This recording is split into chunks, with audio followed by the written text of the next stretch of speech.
C'est une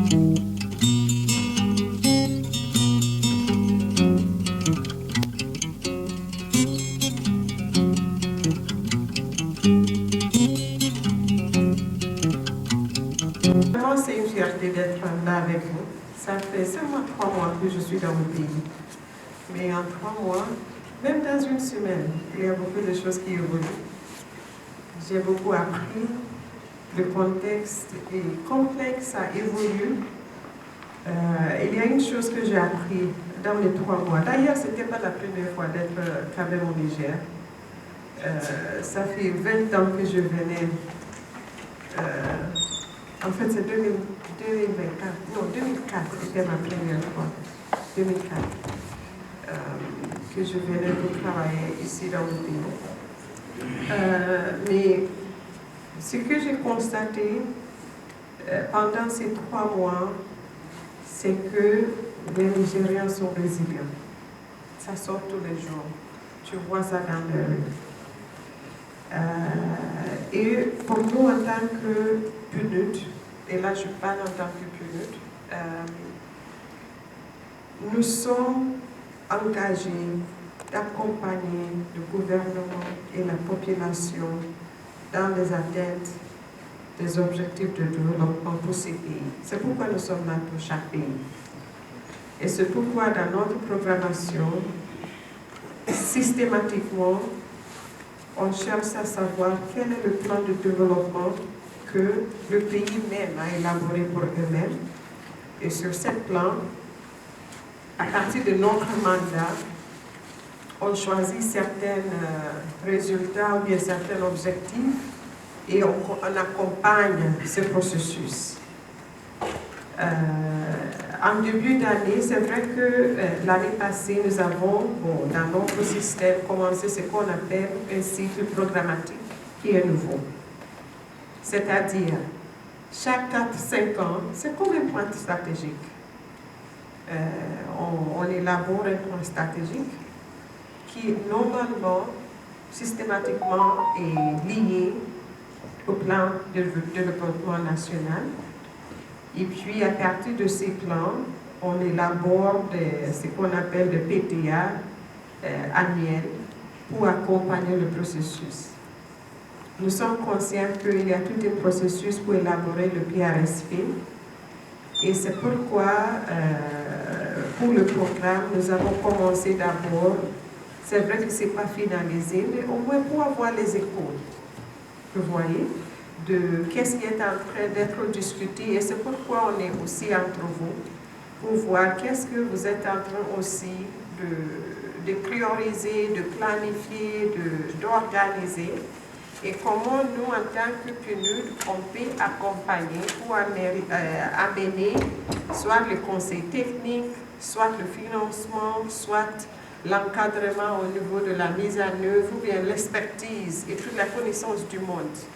Parce que si nous avons eu des réussites quelque part, pourquoi pas reformuler tout le processus. Donc c'est dans cette perspective que nous sommes en train de faire cet atelier pour voir dans quelle mesure nous avons tous identifié les priorités au niveau du programme de gouvernance qui fait imposer un résultat phare de notre plan stratégique pour le Niger.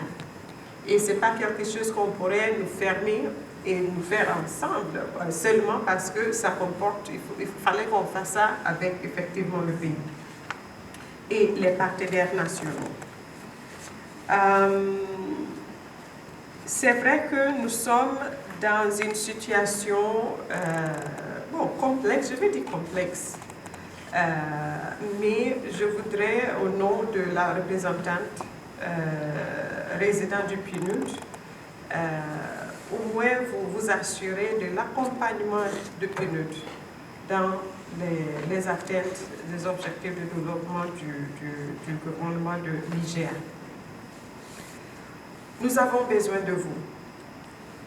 Il faut comprendre quels sont les enjeux, quelles sont les suggestions, quelles sont vos propositions, quelles sont les priorités.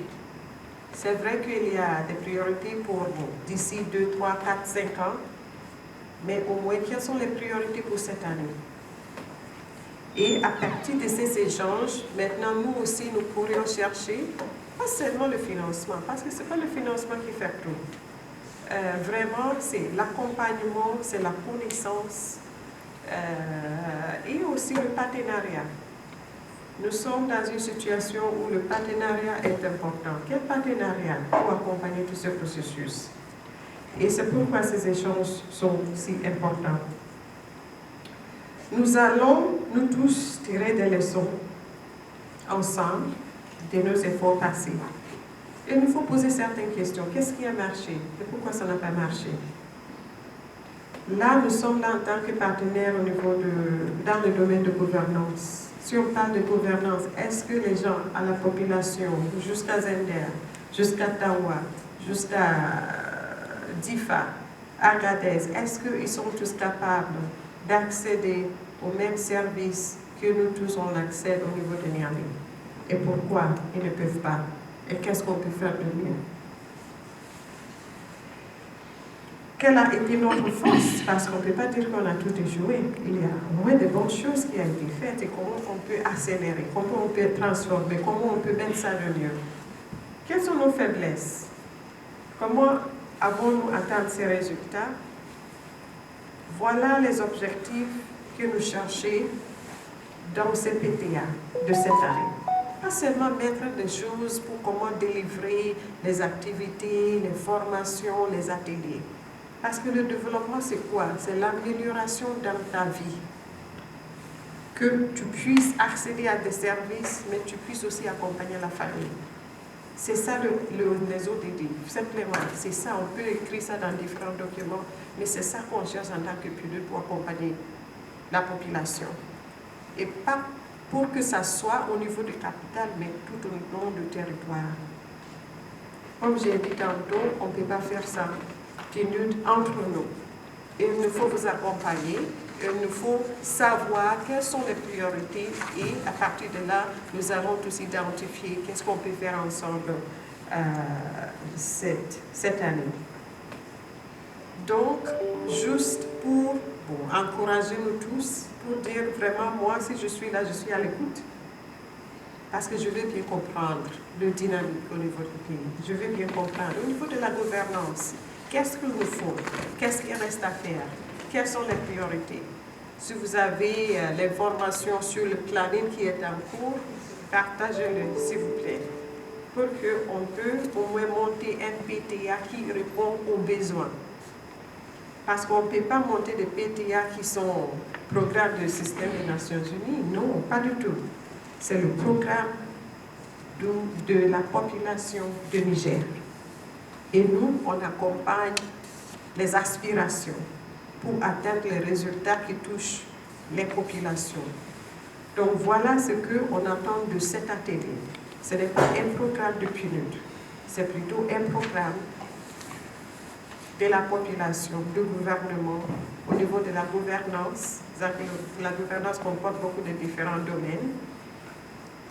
Peut-être que ce n'est pas tout qui est important pour cette année, mais ensemble, nous allons identifier qu'est-ce qu'on peut retenir, qu'est-ce qui est réalisable, qu'est-ce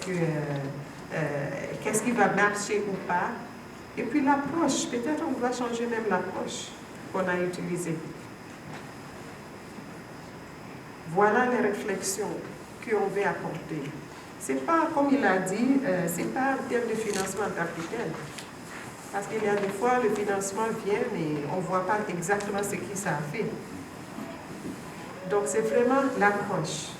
C'est vraiment la méthodologie qu'on met en place. C'est vraiment les priorités. Et ensemble, nous pourrons monter quelque chose et nous travaillons ensemble pour l'identifier. Recording in progress. Pour clôturer, je voudrais aussi parler un peu de l'innovation. Parce que nous avons une culture où on est habitué de faire la même chose de la même manière. Et il y a des fois, les gens disent que si tu donnes l'action traditionnelle, tu vas avoir les résultats traditionnels, à moins que tu changes la méthodologie. Donc, il nous faut être aussi un peu provoqué, la méthodologie qu'on a utilisée, les priorités qu'on a choisies. Est-ce que c'est ça qu'il faut pour vraiment changer la vie des personnes? Est-ce que c'est ça qu'il faut pour améliorer la qualité des services, l'accès à des services? Est-ce qu'on peut faire quelque chose de mieux? Ce qui, je pense, qui est bon, c'est que le pays en ce moment est un mode de réflexion. Et ça, c'est bon. Cette mode de réflexion, ça peut apporter de l'innovation. Mais je ne veux pas qu'on s'enferme pour rester comme on a fait dans le passé, c'est comme ça. Mais il faut qu'on nous provoque pour dire qu'est-ce qu'on peut faire de mieux. Donc, en ce qui concerne l'innovation, pour un meilleur impact, nous sommes ouverts à toutes les idées. Échanger, partager, et j'espère que ensemble nous pourrons au moins avoir quelque chose et travailler ensemble. Ce n'est pas juste pour créer un programme avec les jeunes, sans les jeunes, ce n'est pas pour les jeunes. Ou bien, ça c'est clair.